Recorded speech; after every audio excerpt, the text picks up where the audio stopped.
नमस्कार, मैं doctor Milind Patil, consultant endocrinologist and diabetologist, Pune में प्रैक्टिस करता हूं। आज हम बात करेंगे कि डायबिटीज़ के पेशेंट ने रमज़ान में फास्ट किस तरीके से रखना चाहिए।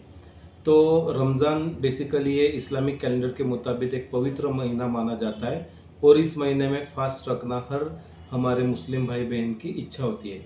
तो डायबिटीज़ के मरीज को फास्ट रखने से कुछ चीज़ों का प्रॉब्लम आ सकता है, जैसे कि शुगर बहुत लो जाना या बहुत बढ़ जाना या फिर डिहाइड्रेशन की समस्या को फेस करना। इसलिए हम अगर डायबिटीज़ का पेशेंट हमको पूछता है कि सर क्या हम फास्ट रख सकते हैं, तो हम उसको बोलते हैं इसका आंसर 3 कैटेगरी के हिसाब से है। आप लो रिस्क कैटेगरी में आते हैं, आप बिंदास फास्ट रख सकते हैं। आप हाई रिस्क कैटेगरी में आते हैं तो आपको फास्ट नहीं रखना चाहिए, और मॉडरेट रिस्क कैटेगरी में आते हैं तो आप कुछ प्रिकॉशन के साथ फास्ट रख सकते हैं। तो ये रिस्क कैटेगरी क्या होती है? हाई रिस्क कैटेगरी यानी जो पेशेंट को शुगर बहुत लो जाने की रिस्क है, जैसे कि जिनको हार्ट का प्रॉब्लम है, किडनी का प्रॉब्लम है, या काफ़ी समय से डायबिटीज़ है, मल्टीपल इंसुलिन डोसेजेस पे है, या जिसको शुगर लो जाने का पता नहीं चलता, ये पेशेंट, टाइप 1 डायबिटीज़ वाले patient, pregnant ladies with diabetes, इनको फास्ट नहीं रखना चाहिए।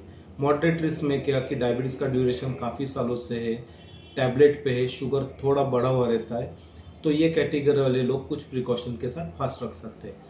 लो रिस्क कैटेगरी यानी जिनका शुगर अच्छा कंट्रोल में है, वो लोग बेझिझक फास्ट रख सकते हैं। सेकंड चीज़ आती है मेडिसिन क्या करने चाहिए। तो बेसिकली रमज़ान महीना स्टार्ट होने के पहले आपको आपके डॉक्टर साहब से कंसल्ट करना है, इंसुलिन के डोसेजेस एडजस्ट करना है, गोलियों के टाइमिंग अलग से करना है। जनरली सुबह जो लेने वाली गोलियां रहती है वो रात को शिफ्ट होती है, रात की जो गोलियां रहती है वो सुबह शिफ्ट होती है।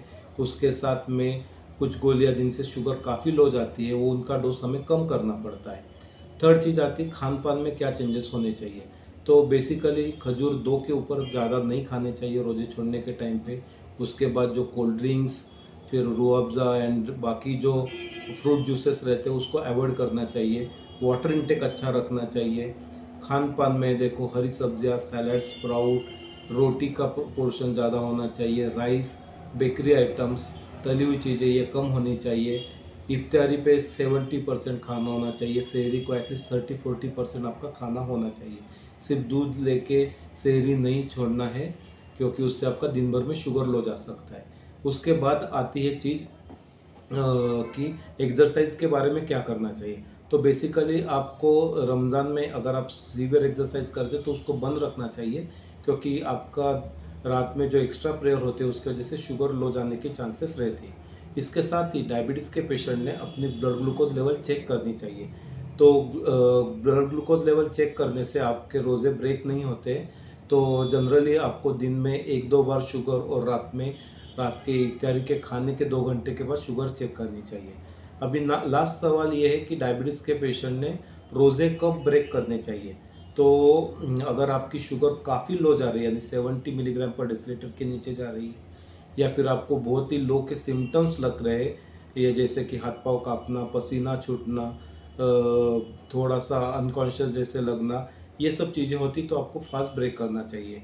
सेकंड चीज़, अगर आपका शुगर काफ़ी ज़्यादा बढ़ जाता है, यानी 300 के अबव जाता है, तो आपको फास्ट ब्रेक करना चाहिए। या फिर अगर आप बीमार पड़ते हैं तो फास्ट ब्रेक करना चाहिए। और हमेशा आपको रमज़ान के महीने में शुगर के क्या प्रॉब्लम आते हैं, ये आपको रमज़ान का महीना ख़त्म होने के बाद आपके डॉक्टर साहब को जाके बताना है, ताकि नेक्स्ट रमज़ान का प्लानिंग 2-3 महीने पहले से ही वो करके आपका शुगर अच्छा कंट्रोल में रख सकते हैं। Thank you.